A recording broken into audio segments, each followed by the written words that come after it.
Hello students, હું છું Savaliya sir અને ધોરણ 11 સાયન્સના કેમેસ્ટ્રીના ચેપ્ટર આયનીય સંતુલનના જેડબલઈ નીટના આ TTL 8 એટલે કે ટેબલ ટોપ લેક્ચર 8માં આપનું સ્વાગત છે. વિદ્યાર્થી મિત્રો, લાસ્ટ લેક્ચરમાં આપણે વિવિધ એસિડની સાપેક્ષ પ્રબળતા વિશેનો અભ્યાસ કરેલો અને એ અભ્યાસમાં આપણે વિવિધ અકાર્બનિક એસિડની સાપેક્ષ પ્રબળતા વિશે પણ અભ્યાસ કરેલો, જેમાં હાઇડ્રાઇડ પ્રકારના એસિડ વિશેની જે પ્રબળતા છે એની ચર્ચા આપણે કરી ચૂક્યા છીએ. આ લેક્ચરમાં આપણે ઓક્સો એસિડની સાપેક્ષ પ્રબળતા વિશેનો અભ્યાસ કરવા જઈ રહ્યા છીએ.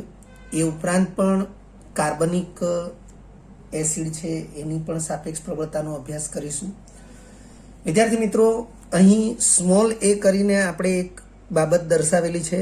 એક જ સમૂહના અધાતુ તત્વોની સમાન ઓક્સિડેશન સ્થિતિ માટે જેમ અધાતુ તત્વનું કદ વધે તેમ ઓક્સી એસિડની પ્રબળતા ઘટે છે. વિદ્યાર્થી મિત્રો, જે ટાઇટલ છે ઓક્સી એસિડ અથવા ઓક્સો એસિડ પણ કહી શકાય. અહીં મેં ઓક્સી એસિડ એવું લખ્યું છે, એને ઓક્સો એસિડ પણ કહી શકાય છે. એટલે ઓક્સી એસિડની સાપેક્ષ પ્રબળતા, તો ફર્સ્ટ ઓફ ઓલ આપણે એ જાણતા હોવા જોઈએ કે ઓક્સી એસિડ કોને કહેવાય. હું ફક્ત આટલી બાબતોને સ્પષ્ટ કરીશ કે ઓક્સી એસિડ સામાન્ય રીતે અધાતુ તત્વોના જ હોય છે. હવે મેં લખ્યું છે કે સામાન્ય રીતે અધાતુ તત્વોના જ ઓક્સી એસિડ હોય છે, તો ક્યાંક ધાતુ તત્વોના પણ ઓક્સી એસિડ હોય જ છે, પરંતુ સામાન્ય રીતે એટલે કે મોટા ભાગે તો ઓક્સી એસિડ એ અધાતુ તત્વોના જ હોય છે. હું એક ઉદાહરણ દ્વારા એને સમજાવું છું. એ ઉદાહરણ પણ આપણા અભ્યાસમાં ક્યાંક ને ક્યાંક આવશે જ. દાખલા તરીકે હું કાર્બોનિક એસિડ કે જે કાર્બન નો ઓક્સી એસિડ છે એને ઓક્સો એસિડ પણ કહેવાય. કાર્બોનિક એસિડનું સૂત્ર છે H2CO3. આને આપણે સોડા વોટર પણ કહી શકીએ. વિદ્યાર્થી મિત્રો, આપણે જે સોડા પીતા હોઈએ છીએ સામાન્ય રીતે, એ સોડા વોટર એટલે કાર્બોનિક એસિડ પાણીમાં CO2 વાયુ પસાર કરવાથી બને. પાણીમાં CO2 વાયુ પસાર કરીએ અને પછી એ જે દ્રાવણ છે એ આપણને ખાટું લાગે, એ વાસ્તવમાં અંદર હાજર થયેલા અથવા અંદર બનેલા કાર્બોનિક એસિડને કારણે છે. વિદ્યાર્થી મિત્રો, આનું બંધારણ ખાસ આપણે જોઈશું. C≡O, કાર્બન સાથે ઓક્સિજન અને એની સાથે હાઇડ્રોજન, કાર્બન સાથે ઓક્સિજન અને એની સાથે હાઇડ્રોજન. હવે વિદ્યાર્થી મિત્રો, આપણે આ જે કાર્બોનિક એસિડ છે એ કાર્બોનિક એસિડના વિયોજનને વિચારીએ. વિયોજન એટલે ઘટક આયનોનું છૂટા પડવું. આ બે H+ આયનો છૂટા પડશે, એક સાથે છૂટા પડશે એવું નથી સમજાવતો, પણ બે H+ આયનો છૂટા પડશે અને CO3-2 આયન, આને કાર્બોનેટ આયન કહેવાય. વાસ્તવમાં ઘટના એવી બનશે કે વારાફરતી H+ આયનો મુક્ત થશે. પ્રથમ તબક્કે H+ આયન મુક્ત થાય, HCO3- આયન બને, અને બીજા તબક્કે ફરીથી H+ આયન મુક્ત થશે. આ બાયકાર્બોનેટ આયન છે. H+ આયન મુક્ત થશે અને CO3-2 આયન બનશે, એને કાર્બોનેટ આયન કહેવાય. વિદ્યાર્થી મિત્રો, ફક્ત જાણકારી માટે છે, પરંતુ આ જાણકારી પણ ખૂબ જ અગત્યની છે. સો ધેટ કે યાદ રાખવી, ધ્યાનમાં રાખવી, ભૂલી ન જવી. તો હું જે સમજાવું છું એ બાબત એ છે કે તમે જે બંધારણ જોઈ રહ્યા છો એમાં હાઇડ્રોજન પરમાણુ તમને બે દેખાઈ રહ્યા છે. એ બે હાઇડ્રોજન પરમાણુ જે છે એ એસિડિક પ્રોટોન તરીકે વર્તે છે. H+ આયનને આપણે પ્રોટોન પણ કહીએ છીએ. એ બાબત એ ધ્યાનમાં રાખવી જરૂરી છે. એ બાબત 10મા ધોરણમાં પણ એનો ઉલ્લેખ થયેલો છે કે એસિડમાંથી જે H+ આયન મુક્ત થાય એને પ્રોટોન અથવા એસિડિક પ્રોટોન કહે છે. તો વિદ્યાર્થી મિત્રો, ઓક્સી એસિડની જે વ્યાખ્યા છે એ વ્યાખ્યા હું અહીં સ્પષ્ટ કરું છું. વ્યાખ્યા લખતો નથી, વ્યાખ્યાના શબ્દો બોલી રહ્યો છું, ખૂબ સ્પષ્ટતાથી બોલું છું, સમજાવું છું. ધ્યાન રાખી લેજો કે એસિડિક પ્રોટોન, તમે જોઈ રહ્યા છો H+, એસિડિક પ્રોટોન એ OH સમૂહમાં હોય. તમે જોઈ રહ્યા છો OH સમૂહ. એસિડિક પ્રોટોન એ OH સમૂહમાં હોય, તેમજ OH સમૂહ જે અધાતુ પરમાણુ સાથે જોડાયેલો હોય. તો અહીં કાર્બન અધાતુ પરમાણુ છે. એસિડિક પ્રોટોન OH સમૂહમાં હોય, તેમજ એ OH સમૂહ જે અધાતુ પરમાણુ સાથે જોડાયેલો હોય તેની સાથે દ્વિબંધી ઓક્સિજન પરમાણુ પણ જોડાયેલો હોય. વિદ્યાર્થી મિત્રો, દ્વિબંધી ઓક્સિજન પરમાણુ ક્યાંય જોડાય તો તેને ઓક્સી સમૂહ અથવા ઓક્સો સમૂહ કહે છે. એટલે ઓક્સી સમૂહ છે અને એસિડિક પ્રોટોન છે, અને માટે એને ઓક્સી એસિડ કહે છે. તો ફરીથી વ્યાખ્યા ઓક્સી એસિડ માટે કે એસિડિક પ્રોટોન OH સમૂહમાં હોય, તેમજ તે OH સમૂહ જે અધાતુ પરમાણુ સાથે જોડાયેલા હોય, તે અધાતુ પરમાણુ સાથે દ્વિબંધી ઓક્સિજન પરમાણુ એટલે કે ઓક્સી સમૂહ જોડાયેલો હોય, તો તેવા એસિડને તે અધાતુનો ઓક્સી એસિડ કહે છે. વિદ્યાર્થી મિત્રો, બીજું ઉદાહરણ પણ આપણે લઈએ. એક ઉદાહરણથી કદાચ તમે સમજી શકો છો, પરંતુ બીજા ઉદાહરણથી વધુ સ્પષ્ટતા આપણને મળશે. H2SO4 ખૂબ જ જાણીતો એસિડ છે. સલ્ફ્યુરિક એસિડ, સલ્ફ્યુરિક એસિડનું બંધારણ પણ આ પ્રકારે છે. સલ્ફર, દ્વિબંધી ઓક્સિજન, દ્વિબંધી ઓક્સિજન,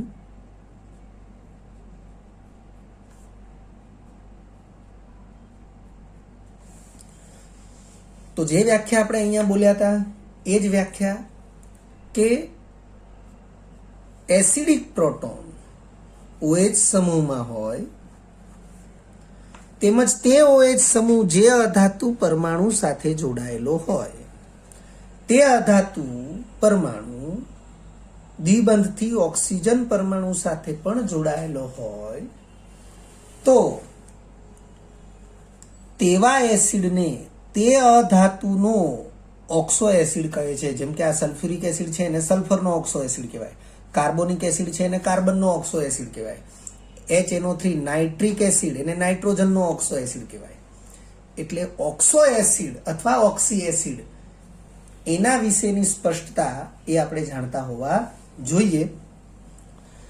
વિદ્યાર્થી મિત્રો, અહીં જે સ્મોલ a કરીને જે વિધાનની સ્પષ્ટતા કરી છે એને આપણે ધ્યાનમાં લઈએ. ફરીથી, એક જ સમૂહના અધાતુ તત્વોની સમાન ઓક્સિડેશન સ્થિતિ માટે, હવે વિદ્યાર્થી મિત્રો, આ જે તત્વોની ઓક્સિડેશન સ્થિતિ અથવા ઓક્સિડેશન આંક એ 11 સાયન્સના રેડોક્સ ચેપ્ટરની અંદર તમે શીખી શકો છો અથવા તમે શીખેલા છો.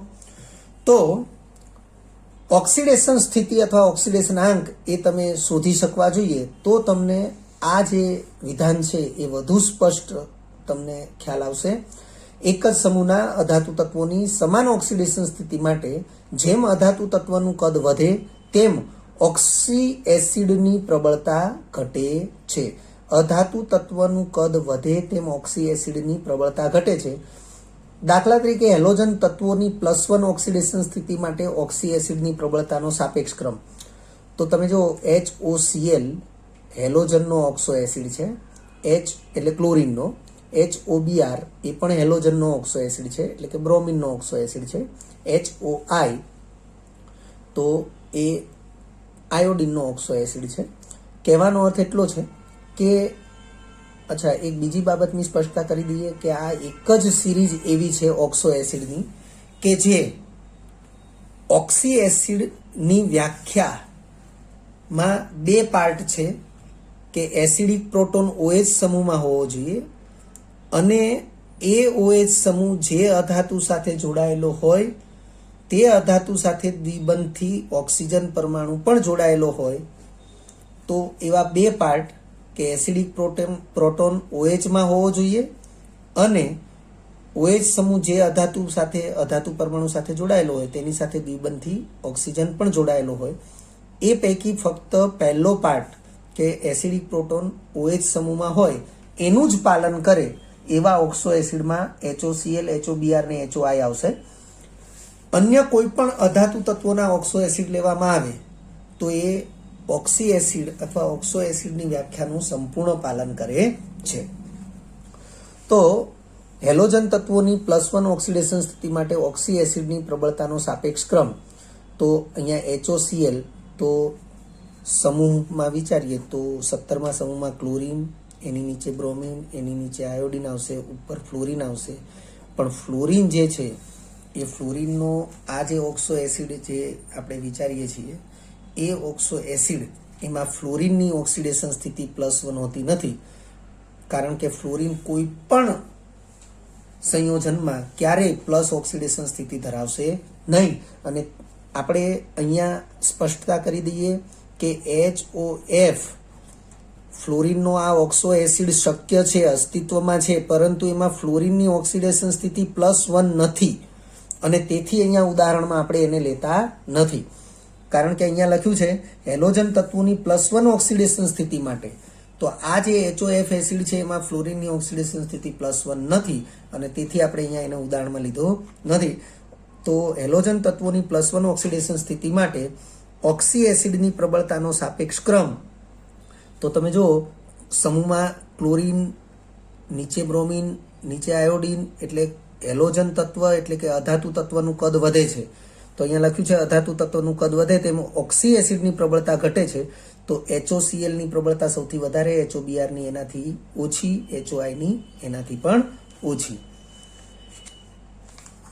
હેલોજન તત્વની +1 ઓક્સિડેશન સ્થિતિ માટે ઓક્સી એસિડની પ્રબળતાનો સાપેક્ષ ક્રમ, તો HClO4 એની પ્રબળતા સૌથી વધારે, HBrO4 એની પ્રબળતા એનાથી ઓછી, HiO4 એની પ્રબળતા સૌથી ઓછી.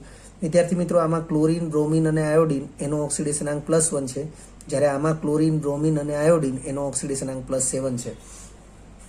આ HClO4 લખ્યું છે, HClO4 આ જ સૂત્રને HOClO3 તરીકે પણ દર્શાવી શકાય છે, જેમાં OH સમૂહ આપણે જોઈ શકીએ છીએ અલગ છે. આગળ જતા એની પણ સ્પષ્ટતા આવશે. બી, એક જ અધાતુ તત્વના વિવિધ ઓક્સી એસિડમાં જેમ અધાતુ તત્વનો ઓક્સિડેશનાંક વધુ તેમ ઓક્સી એસિડની પ્રબળતા વધુ હોય છે. વિદ્યાર્થી મિત્રો, ખૂબ જ અગત્યનો ટોપિક છે અને ખૂબ જ ધ્યાનમાં રાખવા જેવું છે.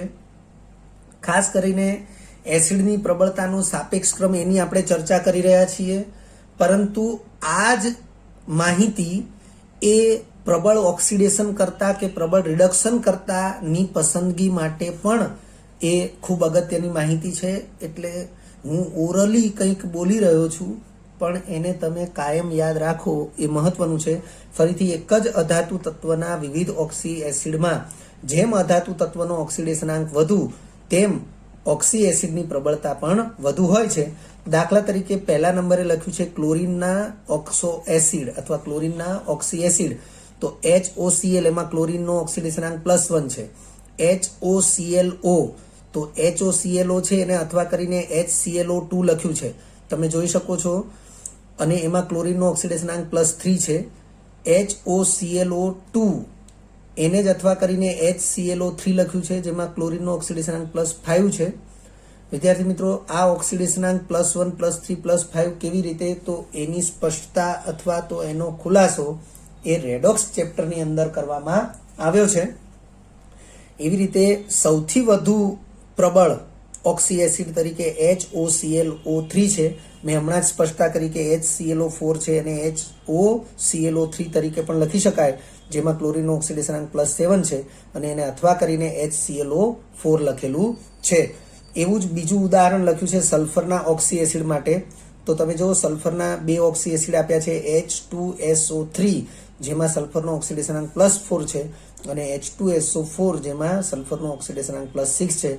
વિદ્યાર્થી મિત્રો, H2SO4 સલ્ફ્યુરિક એસિડ ખૂબ જ જાણીતું અથવા ખૂબ જ અગત્યનું રસાયણ છે.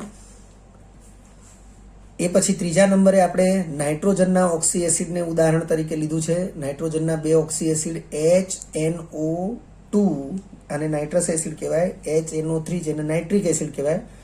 HNO2 માં નાઇટ્રોજનનો ઓક્સિડેશનાંક +3 છે, જ્યારે HNO3 એમાં નાઇટ્રોજનનો ઓક્સિડેશનાંક +5 છે. હું ફરીથી બોલું છું, HNO2 જેમાં નાઇટ્રોજનનો ઓક્સિડેશનાંક +3 છે અને HNO3 જેમાં નાઇટ્રોજનનો ઓક્સિડેશનાંક +5 છે. તો તમે જોઈ શકો છો કે જેમ અધાતુનો ઓક્સિડેશનાંક વધુ હોય છે તેમ ઓક્સી એસિડની પ્રબળતા પણ વધુ હોય છે. ત્યાર પછી સ્મોલ સી, હજુ આપણે ઓક્સી એસિડની સાપેક્ષ પ્રબળતા વિશેની જ ચર્ચા કરી રહ્યા છીએ. સ્મોલ સી જેમાં લખ્યું છે એક જ આવર્તમાંના અધાતુ તત્વો માટે, જેમ કે આ એક જ આવર્તમાંના અધાતુ તત્વો છે, એક જ આવર્તમાંના અધાતુ તત્વો માટે, આ એક જ સમૂહના અધાતુ તત્વો છે, આપણે આવર્તની વાત કરી રહ્યા છીએ. ફરીથી બોલું છું, એક જ આવર્તમાંના અધાતુ તત્વો માટે આવર્તમાં ડાબીથી જમણી બાજુએ જતા, આવર્તમાં ડાબીથી જમણી બાજુએ જતા તત્વોની વિદ્યુત ઋણતા વધે તેમ તેના ઓક્સી એસિડની પ્રબળતા વધે છે. ફરીથી, એક જ આવર્તમાં ના અધાતુ તત્વો માટે આવર્તમાં ડાબીથી જમણી તરફ, લેફ્ટ ટુ રાઈટ, ડાબીથી જમણી બાજુએ જતા તત્વોની વિદ્યુત ઋણતા વધે તેમ તેના ઓક્સી એસિડની પ્રબળતા વધે છે. વિદ્યાર્થી મિત્રો, 11 સાયન્સમાં ચેપ્ટર નંબર 3 તત્વોનું વર્ગીકરણ અને ગુણધર્મોમાં આવર્તિતા, આ ચેપ્ટરની અંદર તમને આવર્ત કોષ્ટકમાં સમૂહ અને આવર્ત એ બંનેમાં તત્વોનું જે પણ આવર્તી વલણ છે એ સમજાવવામાં આવ્યું છે. અને એ સમજૂતીના અંતર્ગત આપણે જાણીએ છીએ કે આવર્તમાં ડાબીથી જમણી બાજુએ જઈએ એમ તત્વોના પરમાણુ ક્રમાંક વધવાની સાથે તત્વોની વિદ્યુત ઋણતા પણ વધે છે. એટલે એને અંતર્ગત આ વિધાન લખેલું છે, જેને આપણે સ્વીકારી જ લેવાનું છે. તો એના ઉદાહરણ તરીકે આપણે પી વિભાગના આવર્ત 3 ના તત્વોના ઓક્સી એસિડની પ્રબળતાનો સાપેક્ષ ક્રમ લઈએ છીએ. હવે પી વિભાગમાં ત્રીજા આવર્તના તત્વો છે, એમાં સિલિકોન, ફોસ્ફરસ, સલ્ફર, ક્લોરીન આ બધા તત્વોનો સમાવેશ છે. તો તમે આવર્ત કોષ્ટકમાં જોઈ શકો છો, અથવા આવર્ત કોષ્ટક જો તમને મોઢે હોય તો પણ તમને ખ્યાલ આવશે કે પી વિભાગના ત્રીજા આવર્તના જે તત્વો છે એ તત્વોમાં સિલિકોન, ફોસ્ફરસ, સલ્ફર, ક્લોરીન આ બધા તત્વો છે. તો સિલિકોન જે છે એનો ઓક્સો એસિડ H4SiO4, જેને અન્ય એક સૂત્ર વડે દર્શાવ્યો છે SiOH4 ટાઈમ્સ, એવી રીતે H3PO4 છે. તો તમે જોઈ શકો છો કે આવર્તમાં ડાબીથી જમણી તરફ જઈએ તો સિલિકોનથી ફોસ્ફરસ, ફોસ્ફરસથી સલ્ફર, સલ્ફરથી ક્લોરીન. તો સિલિકોનની સાપેક્ષે ફોસ્ફરસની વિદ્યુત ઋણતા વધુ છે, ફોસ્ફરસની સાપેક્ષે સલ્ફરની વિદ્યુત ઋણતા વધુ છે, અને સલ્ફરની સાપેક્ષે ક્લોરીનની વિદ્યુત ઋણતા વધુ છે. એટલે વિદ્યુત ઋણતા વધે છે એમ તેના ઓક્સો એસિડની અથવા તેના ઓક્સી એસિડની પ્રબળતા પણ સાપેક્ષમાં વધે છે. H2SO4 એને અન્ય રીતે SO2OH ટ્વાઇસ દર્શાવેલું છે. HClO4 એને HOClO3 તરીકે દર્શાવાય, એની ચર્ચા હમણાં આપણે કરેલી જ છે. ત્યાર પછી ડી, સ્મોલ ડીમાં આપણે લખ્યું છે કે અધાતુની સમાન ઓક્સિડેશન સ્થિતિ. વિદ્યાર્થી મિત્રો, કોઈ પણ અધાતુના ઓક્સો એસિડ માટે આપણે વિચારી રહ્યા છીએ કે એમાં રહેલી અધાતુ, એ અધાતુની સમાન ઓક્સિડેશન સ્થિતિ અને ઓક્સી એસિડના સમાન બંધારણના સંદર્ભમાં જેમ અધાતુનું કદ વધે તેમ અથવા સમૂહમાં ઉપરથી નીચે તરફ જતા તત્વના ઓક્સી એસિડની પ્રબળતા ઘટે છે. વિદ્યાર્થી મિત્રો, અહીં આપણે જે પણ સમજાવીએ છીએ ડીમાં, બરોબર છે, એ જ બાબત કદના સંદર્ભમાં અહીંયા સ્મોલ એ તરીકે દર્શાવેલી છે. કારણ કે સમૂહમાં ઉપરથી નીચે તરફ જઈએ એમ અધાતુ તત્વનું કદ વધશે. અહીંયા પણ આપણને અધાતુ તત્વના કદ વધે તેમ ઓક્સી એસિડની પ્રબળતા ઘટે એ વસ્તુ સમજાવેલી જ છે. પરંતુ જેમ અહીં આપણે આવર્તમાં સમજ્યા છીએ એમ અહીં આપણે સમૂહમાં સમજ્યા છીએ. એટલે અહીં લખ્યું છે એ પ્રમાણે ફરીથી જોઈ લો. અધાતુની સમાન ઓક્સિડેશન સ્થિતિ અને ઓક્સી એસિડના સમાન બંધારણના સંદર્ભમાં જેમ અધાતુનું કદ વધે તેમ અથવા સમૂહમાં ઉપરથી નીચે તરફ જતા અધાતુ તત્વના ઓક્સી એસિડની પ્રબળતા ઘટે છે. તેના ઉદાહરણ સ્વરૂપે દાખલા તરીકે પહેલું છે સમૂહ 15 અધાતુ તત્વોના ઓક્સી એસિડની પ્રબળતાનો સાપેક્ષ ક્રમ. હવે સમૂહ 15 અધાતુ તત્વોમાં નાઇટ્રોજન અને ફોસ્ફરસ, તો HNO3 એના સાપેક્ષે HPO3 એની એસિડિક પ્રબળતા ઓછી છે. નાઇટ્રોજનની સાપેક્ષે ફોસ્ફરસનું કદ મોટું છે.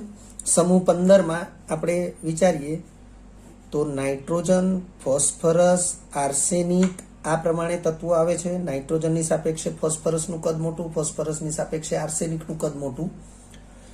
તો સમાન ઓક્સિડેશન સ્થિતિ માટે વિચારવાની વાત છે, કારણ કે આપણે એમ જ સમજાવ્યું કે એક જ સમૂહના સમાન ઓક્સિડેશન સ્થિતિ અને ઓક્સી એસિડના બંધારણ પણ સમાન હોય એ સ્થિતિમાં જેમ સમૂહમાં ઉપરથી નીચે તરફ આવીએ તેમ અધાતુ તત્વનું કદ વધે તેમ ઓક્સી એસિડની પ્રબળતા ઘટે, એટલે HNO3ની સાપેક્ષે HPO3ની પ્રબળતા ઓછી છે. એવી રીતે H3PO4ની સાપેક્ષે H3ASO4ની પ્રબળતા ઓછી છે. એવી રીતે સમૂહ 17ના અધાતુ તત્વોના ઓક્સી એસિડની પ્રબળતાનો સાપેક્ષ ક્રમ, જેમ કે HClO4 એની સાપેક્ષે HBrO4ની પ્રબળતા ઓછી છે, એની સાપેક્ષે HiO4ની પ્રબળતા ઓછી છે. ત્યારબાદ છે કાર્બનિક એસિડની સાપેક્ષ પ્રબળતા. વિદ્યાર્થી મિત્રો, કાર્બનિક એસિડની સાપેક્ષ પ્રબળતા એમાં સ્મોલ a કરીને જે બાબત લખેલી છે એને આપણે ખાસ ધ્યાનમાં લઈશું. લખ્યું છે સૌથી પહેલા સ્મોલ એમાં સંસ્પંદનને આધારે કાર્બનિક એસિડની સાપેક્ષ પ્રબળતા, સંસ્પંદનને આધારે. વિધાન છે એસિડિક પ્રકૃતિ ધરાવતા કાર્બનિક પદાર્થનો સંયુગ્મી બેઝ સંસ્પંદન ધરાવતો હોય તો તેની એસિડિક પ્રબળતા સાપેક્ષમાં વધુ હોય છે. ફરીથી બોલું છું કે સંસ્પંદનને આધારે કાર્બનિક એસિડની સાપેક્ષ પ્રબળતા, તો એનું જે વિધાન છે એ વિધાન એવું કહેવા માંગે છે કે એસિડિક પ્રકૃતિ ધરાવતા કાર્બનિક પદાર્થનો સંયુગ્મી બેઝ. હવે વિદ્યાર્થી મિત્રો, સંયુગ્મી બેઝ તો સંયુગ્મી બેઝ કોને કહેવાય? તો આપેલ એસિડ એક H+ આયન એટલે કે પ્રોટોન ગુમાવ્યા બાદ બાકી રહેતી સ્પીસીઝ. ફરીથી સંયુગ્મી બેઝ કોને કહેવાય? તો આપેલ એસિડ એક H+ આયન ગુમાવે અને પછી જે સ્પીસીઝ બાકી રહે તે સ્પીસીઝને તે એસિડનો સંયુગ્મી બેઝ કહે છે. તો અહીં લખ્યું છે એસિડિક પ્રકૃતિ ધરાવતા કાર્બનિક પદાર્થનો, એટલે એ કાર્બનિક એસિડ જ થયો, કાર્બનિક પદાર્થનો સંયુગ્મી બેઝ એ સંસ્પંદન ધરાવતો હોય તો તેની એસિડિક પ્રબળતા સાપેક્ષમાં વધુ હોય છે. ઉદાહરણથી સ્પષ્ટ થશે. દાખલા તરીકે C6H5OH ની એસિડિક પ્રબળતા C2H5OH ની સાપેક્ષે વધુ છે. C6H5 વિદ્યાર્થી મિત્રો જેને ફિનોલ કહેવાય, અને એની એસિડિક પ્રબળતા એ C2H5OH એટલે કે ઇથેનોલ ની સાપેક્ષે વધુ છે, કારણ કે અનુક્રમે તેઓના સંયુગ્મી બેઝ.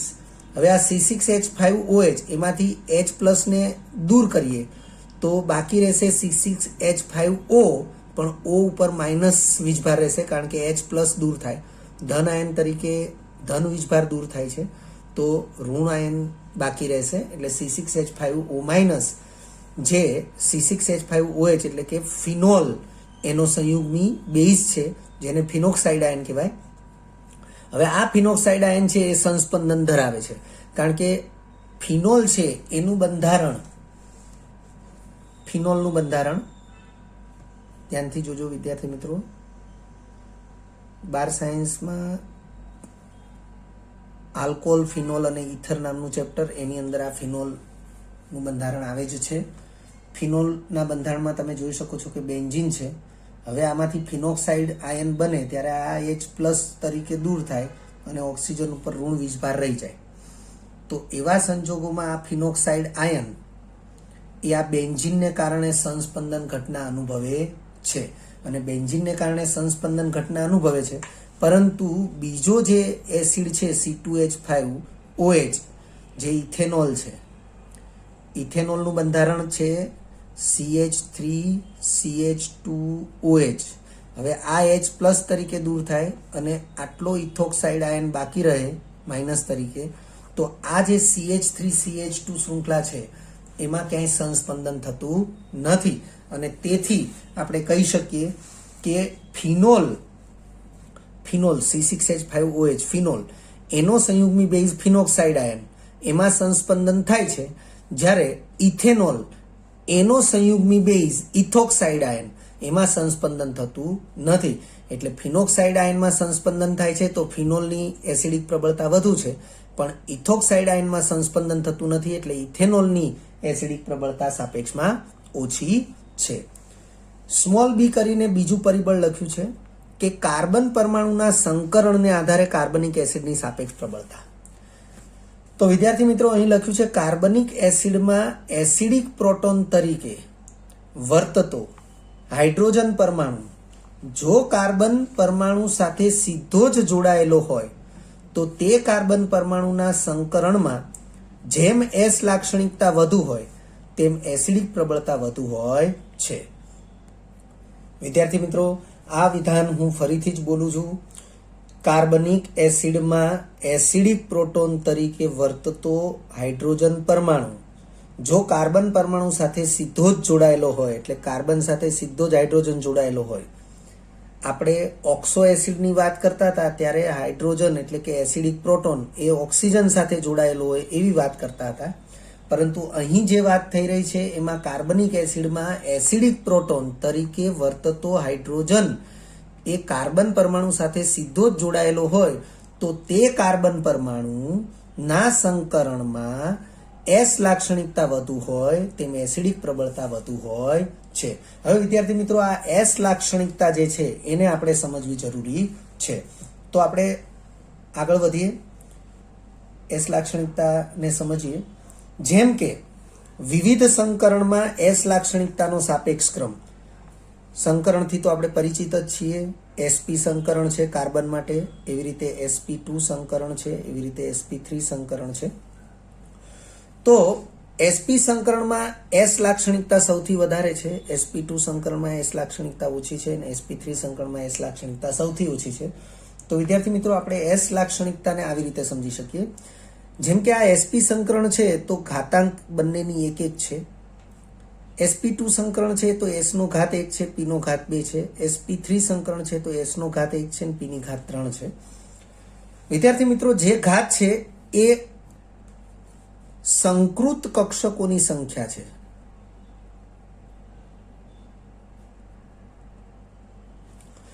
તો તમે જોઈ શકો છો 1+1 એટલે 2 સંકૃત કક્ષકો છે. આમાં સંકૃત કક્ષકોની સંખ્યા 1+2 = 3 અને આમાં સંકૃત કક્ષકોની સંખ્યા 1+3 = 4 છે.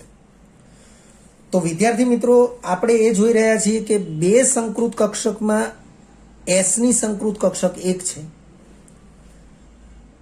3 સંકૃત કક્ષકમાં S ની કક્ષક 1 છે અને 4 સંકૃત કક્ષકમાં S ની કક્ષક 1 છે. તો S લાક્ષણિકતા